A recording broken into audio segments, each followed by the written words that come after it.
Bom dia, pessoal, não sei como vai ficar essa live aqui. Tô correndo.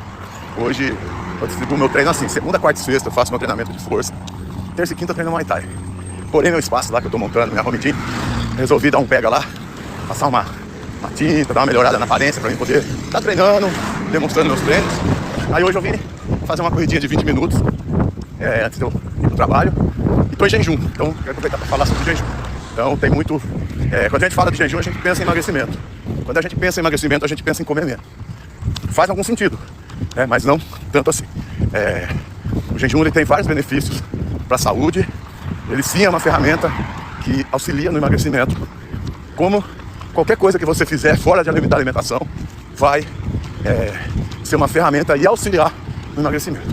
Eu não consigo, com uma ferramenta só, ter o resultado.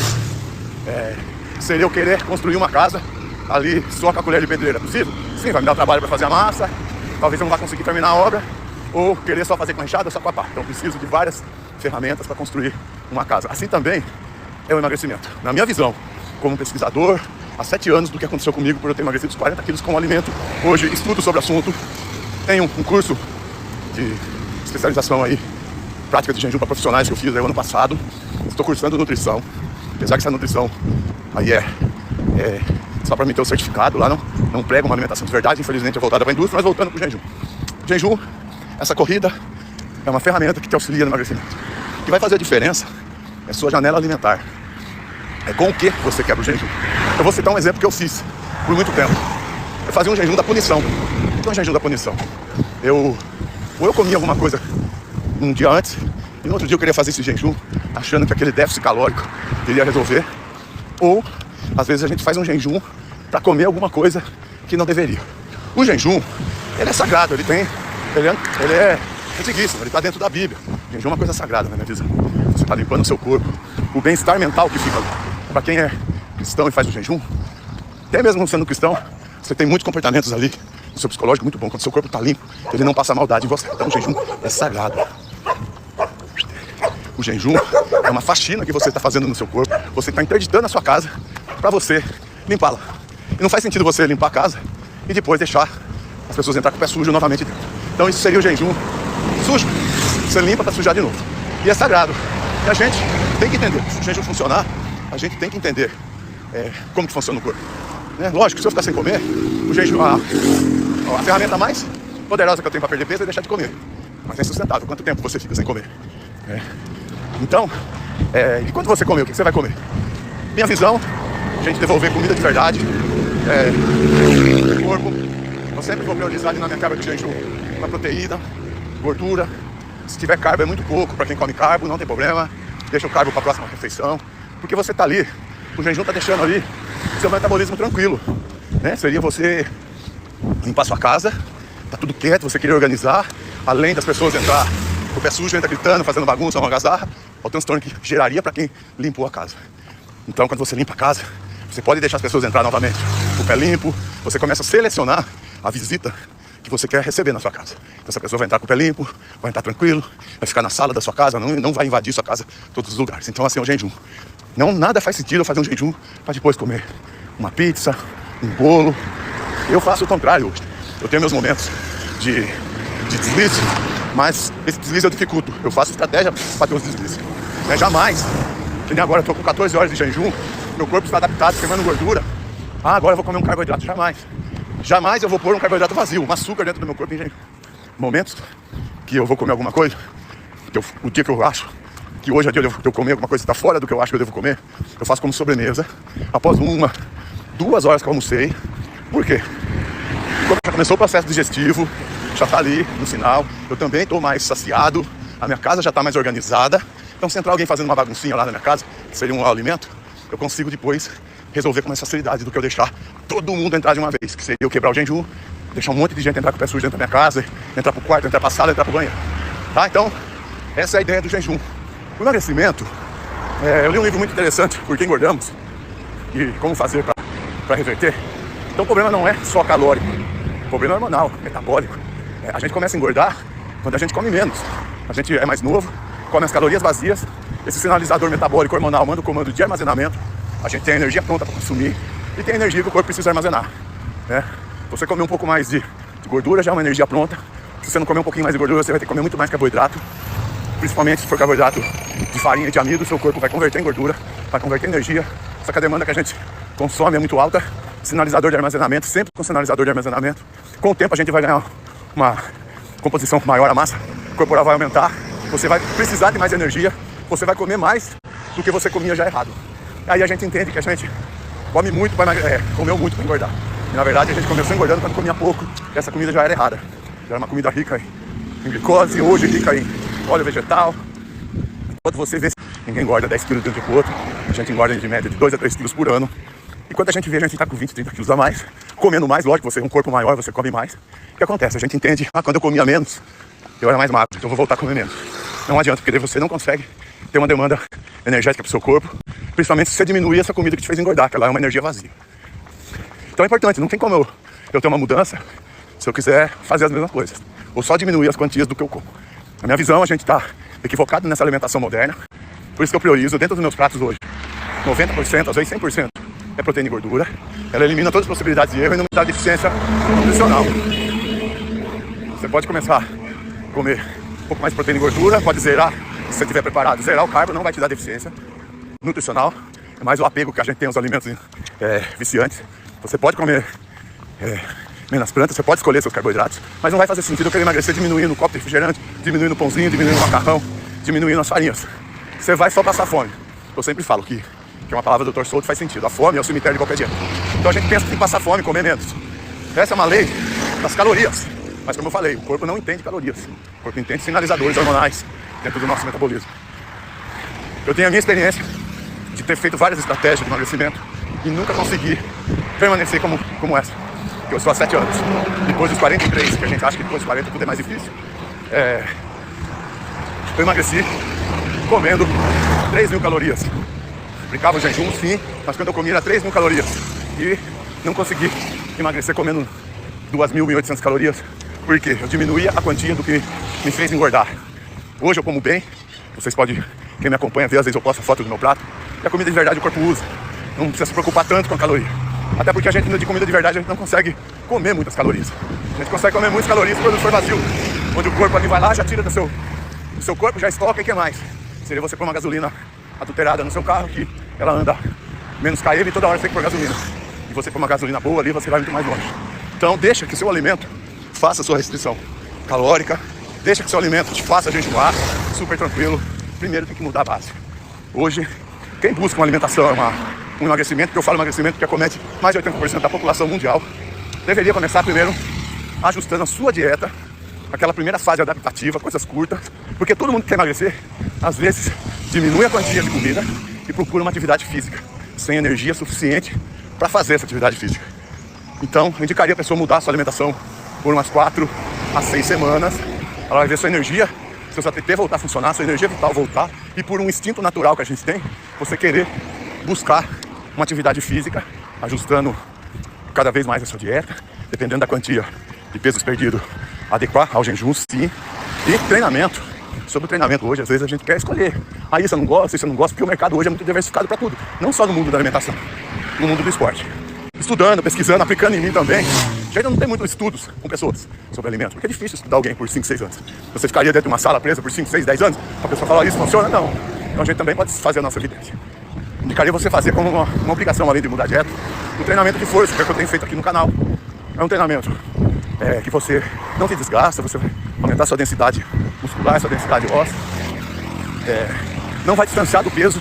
Uma outra dica para quem não sabe, o corpo tenta fazer o reganho de peso. Cada quilo perdido ele aumenta a sua fome, ele não entende que você estava acima do peso com gordura.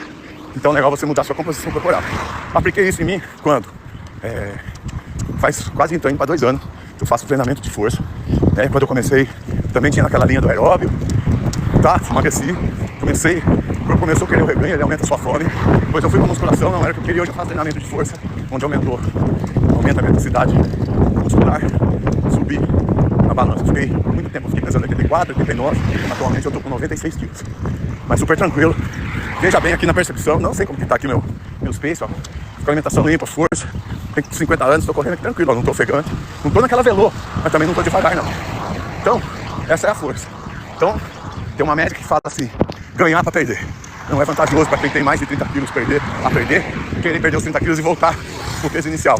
O corpo não vai adaptar, principalmente se ele emagrecer muito rápido. Então eu fui relutante, mas hoje eu falo, alimentação como base principal, ferramentas, treino de força e jejum, porque treino de força e jejum combina. Quando você está em estado de jejum e você vai fazer um treino de força, você preserva a massa magra. E quando você voltar a comer, você conseguir comer a quantia de proteína, a energia adequada para você não dar aquele pico desastroso no corpo. Hoje eu resolvi fazer minha corrida, que era dia de eu fazer o meu treino. Mas tá, é um treino que mais aeróbio, não é tão vantajoso correr em jejum. Tá? Tô vindo aqui moderado, correndo aqui tranquilo, mais para me movimentar. As atividades físicas, aeróbica, né? Corrida, pedal, caminhada, luta, é muito interessante sim, pra gente manter no estilo de vida. Traz bem-estar mental, porque a gente tem que pensar também que o corpo é físico, o corpo é mental. Então nesse momento que a gente eu tô correndo, o corpo tá criando glicose a partir do meu fígado, liberando o hormônio da saciedade. E quando você está nutrido, mesmo que você está sem comer, você acaba uma corrida agora aqui, fica com menos fome ainda. Eu vou treinar, faço meu treinamento de força e jejum, tô com menos fome ainda. Isso é um sinalizador hormonal, como se fosse um azeitinho natural. Lógico que não dura o dia todo. E isso ajuda, contribui no emagrecimento.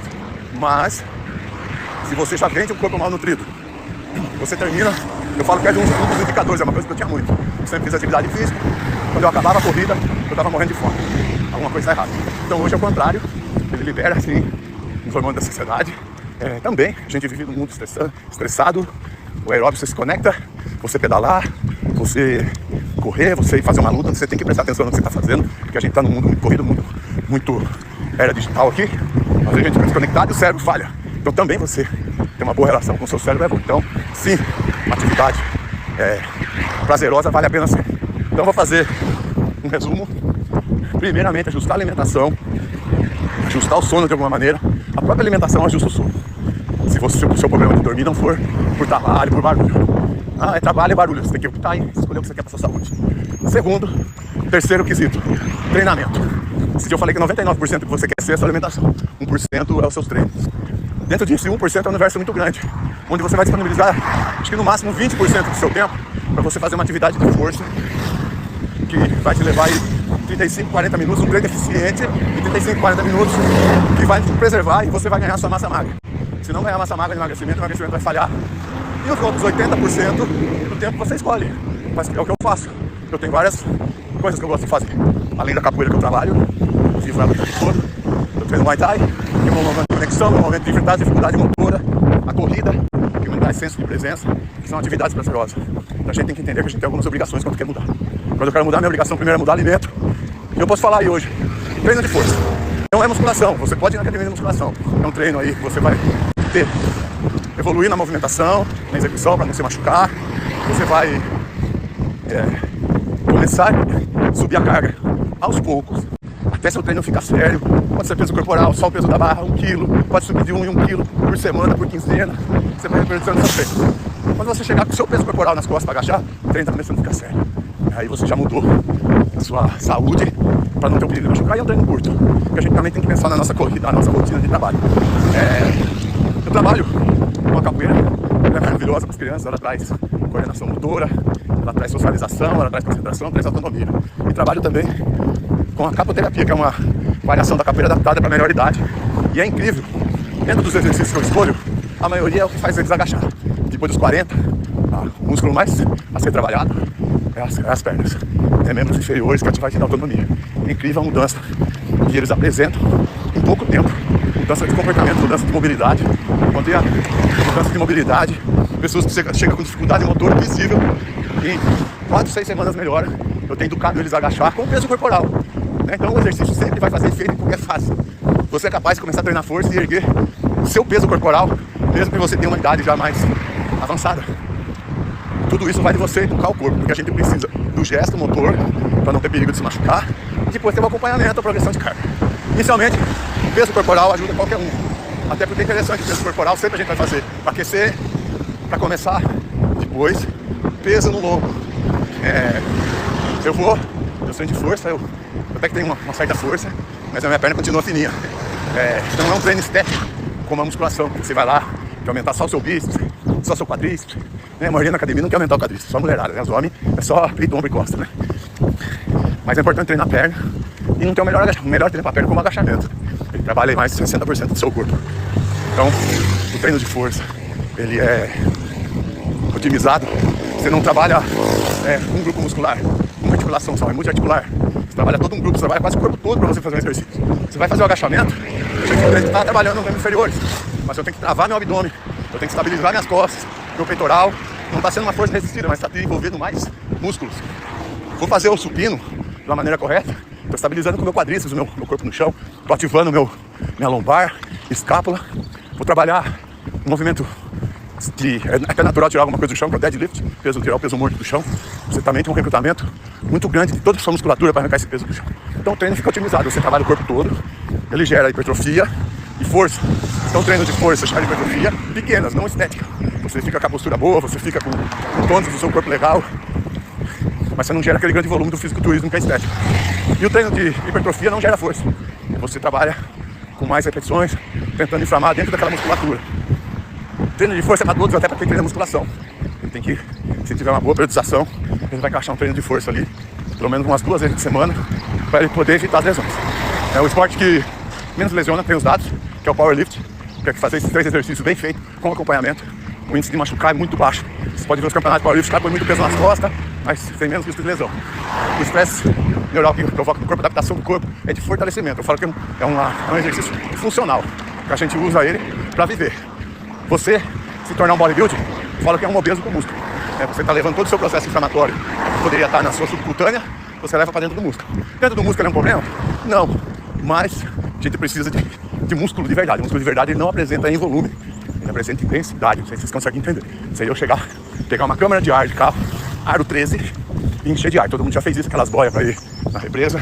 Você consegue dobrar o tamanho da câmara de ar. Isso não quer dizer que ela ali está com densidade, ela está com ar dentro. Então ela gera um volume de pouco peso. Tá, é legal, não é ruim isso. E a densidade é você encher essa câmera até o limite dela com água dentro. Ela vai estar menor, mas vai estar mais pesada. Isso também funciona com emagrecimento. Posso comparar isso ao emagrecimento. Uma pessoa com sobrepeso, ela tem 100 quilos com a câmara de ar cheia. Quanto de ar iria para ter 100 quilos? E você encher com água, com muito menos volume, você vai ter 100 quilos. Então, o peso também a gente não pode preocupar com o peso quando está no processo de emagrecimento. Se você conseguir ganhar músculo, o seu peso na balança é o que menos importa. Porém, se você pegar uma câmara de ar, comparar uma do lado da outra, uma cheia de ar e a outra cheia de água, você vai ver que visivelmente elas são diferentes. Mas na balança, com água vai estar mais pesado ou até mesmo com o mesmo peso, dependendo do que tem dentro lá. Então, são essas as dicas aí, para quem quer entender um pouco. Por enquanto, não tem nenhum programa, nada, só vem nas redes sociais para falar mesmo. Meu trabalho é com capoeira, meu trabalho é com cabeleireiro, que eu sou também, é que eu ganho dinheiro. Isso aqui é só um momento, estou investindo para trabalhar. Sou professor de educação física, pretendo trabalhar. O primeiro passo vai ser prescrição de treino de força, para a saúde, para até para melhorar o desempenho e futuramente como nutricionista. Então aqui ficam orientações gerais para você buscar um conhecimento, ser um pouco autodidata, um pouco curioso, para você melhorar aí sua saúde, se assim você achar necessário. Beleza, galera? Tá no canal, curte aí minha página, envia pros amigos aí, sempre eu tô pondo alguma coisa. E seria legal a gente aumentar, não tem tantos seguidores, seria legal aumentar, porque quando a gente consegue aumentar, a gente abrange mais pessoas. Eu venho aqui com carinho, não tô criticando, tô falando mal de ninguém, tô deixando a minha experiência pra vocês que talvez sirva pra alguém aí. Bora que terminei minha corrida, preciso zerar aqui.